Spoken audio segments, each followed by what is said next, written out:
ये chapter number 5 है, नया चैप्टर है, चैप्टर नंबर 5, और इस चैप्टर का नाम है differentiation of vector functions. Differentiation of vector functions.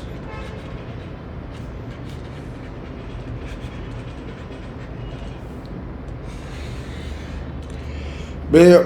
इस चैप्टर में दोनों एक्सरसाइजेस का इंट्रोडक्शन दे देता हूँ, एक्सरसाइज 5.1 का भी और एक्सरसाइज 5.2 का भी,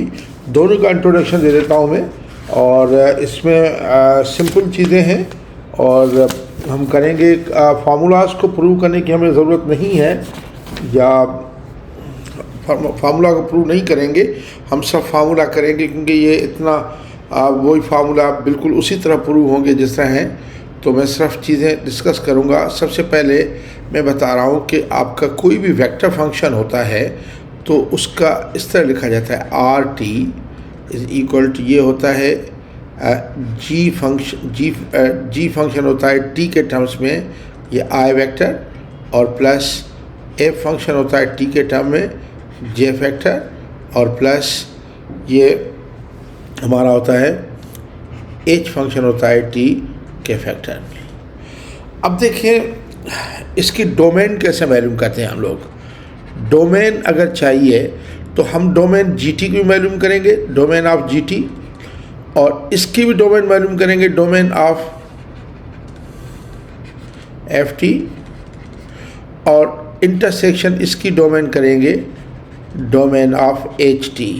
तो ये हमें डोमेन मिल जाएगी। तीनों की डोमेन को इंटरसेक्ट करेंगे। बेसिकली ये डिफरेंट कंपोनेंट्स हैं, ये एक्स कंपोनेंट कहलाता है, ये वाई कंपोनेंट, ये जेड कंपोनेंट हमारा। तो इस तरीके से यानी ये होगा इस तरह ये डोमेन। अच्छा, अगर आपको इसका लिमिट मालूम करना है, ठीक है, एक तो डोमेन हो गया, दूसरा अगर आपने लिमिट इसका मालूम करना है, अगर मिसाल के तौर पर लिमिट मुझे चाहिए, लिमिट टी टेंड्स ए मालूम करना है, तो बिल्कुल लिमिट्स के वही रूल होंगे सारे जो हमारे हैं। अगर मल्टीप्लाई हो तो मल्टीप्लाई में अगर ये इस तरीके से है तो इसका लिमिट अगर आप करेंगे तो ये ऐड हो रहे हैं, limit T tends to A R t, इसके ऊपर लिमिट लगेगा limit T tends to a g t i, plus limit T tends to a f t j, और plus limit T tends to a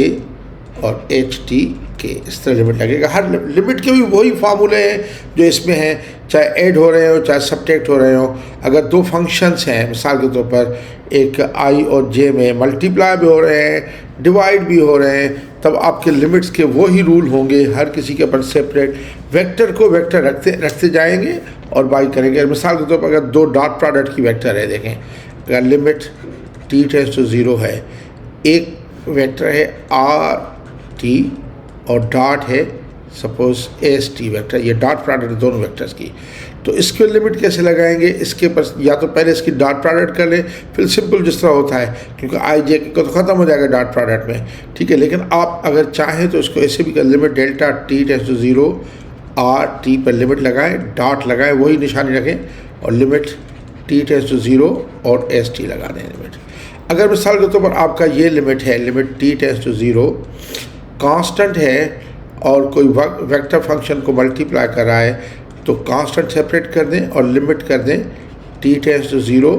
और R T, फिर हर किसी के ऊपर limit लगेगा। अच्छा, अगर क्रॉस प्रोडक्ट है तो उसके भी लिमिट क्रॉस प्रोडक्ट, देखो डॉट पे तो आप फिर भी कर सकते हैं, लेकिन क्रॉस में आपने ऑर्डर नहीं तब्दील करना। अगर लिमिट टी टेंड्स टू 0 है और ये है कि आर टी वेक्टर है, ये वेक्टर का साइन ऊपर देते हैं, और क्रॉस है, सपोज मैं ये एस ले रहा हूँ कि एस टी का क्रॉस है, तो इसके ऊपर लिमिट कैसे लूँगा, या तो पहले मैं क्रॉस प्रोडक्ट करके फिर लिमिट लगा दूँ, या इसके ऊपर सेपरेट लिमिट लगा दूँगा, limit T tends to 0 R T और इंटू या cross product limit T tends to 0 और एस टी, ये दोनों वेक्टर्स पे सेपरेट क्रॉस लिमिट लगा के फिर हम क्रॉस प्रोडक्ट करेंगे, ये लिमिट होगा। दूसरा होता है कंटिन्यूस फंक्शन है कि नहीं है। अगर आपको ये दिया जा रहा है कि आर टी फंक्शन है कोई, आर टी इज कंटिन्यूस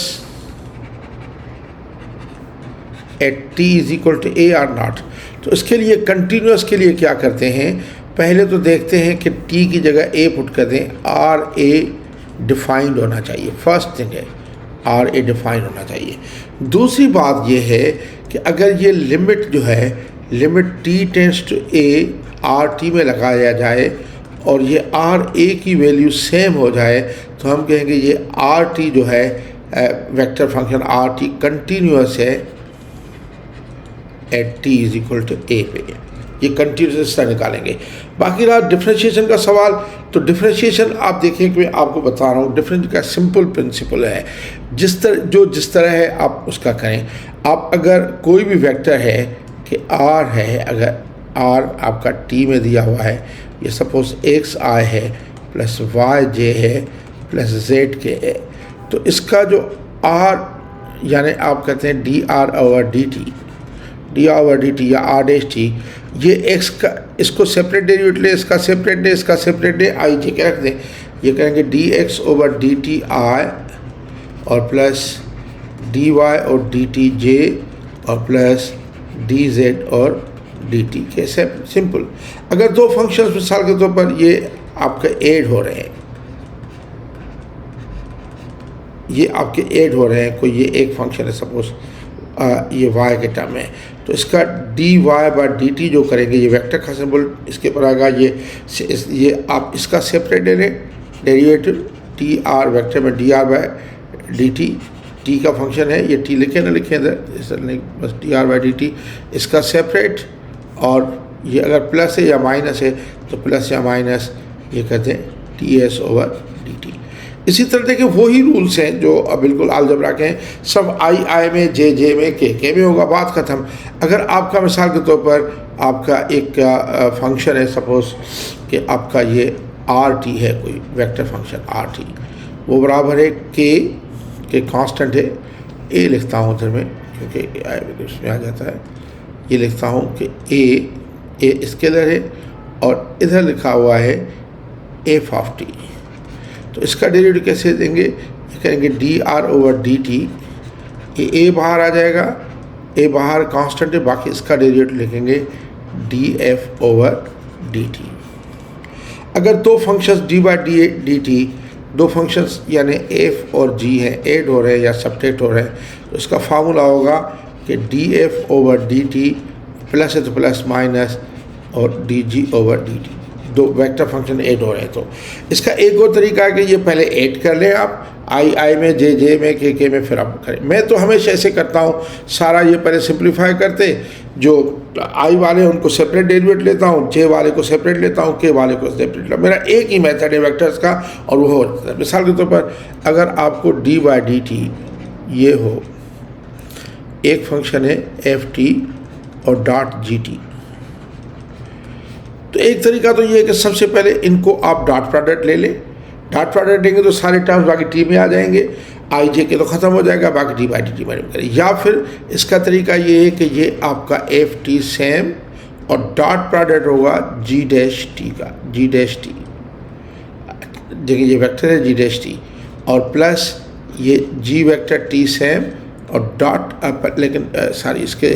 इसमें तो आप ऑर्डर चेंज कर सकते हैं, लेकिन ऑर्डर चेंज न करें, क्योंकि एफ टी कोशिश करें वेक्टर में ऑर्डर सेम रखें। डॉट प्रोडक्ट खैर चेंज कर सकते हैं, लेकिन क्रॉस प्रोडक्ट का मसला होगा, तो एफ टी सेम और ये जी डैश टी इसका डॉट प्रोडक्ट, और प्लस अभी ये एफ जो एफ फंक्शन है उसका वेक्टर होगा, ये भी इसकी इसका डेरिवेटिव और ये जी टी का डे इस तरह। या फिर आप दूसरा ये पहले मल्टीप्लाई करें उसका डेरिवेटिव ले लें। लेकिन अगर यही क्रॉस प्रोडक्ट में हो तो उस पर भी ये कह सकते हैं कि एफ टी और क्रॉस जी टी है। तो देखिए इसका कैसे करेंगे, इसका या तो पहले आप ये वेक्टर प्रोडक्ट निकाल लें, फिर जो वेक्टर आता है उसका डेरिवेटिव ले लें, ठीक है, यहाँ से बात ख़त्म। या फिर दूसरा तरीका ये है कि इसका ऑर्डर चेंज नहीं करना, ये एफ और टी सेम और क्रॉस इसका डी बाई डी टी निकालें किसका, जी टी का,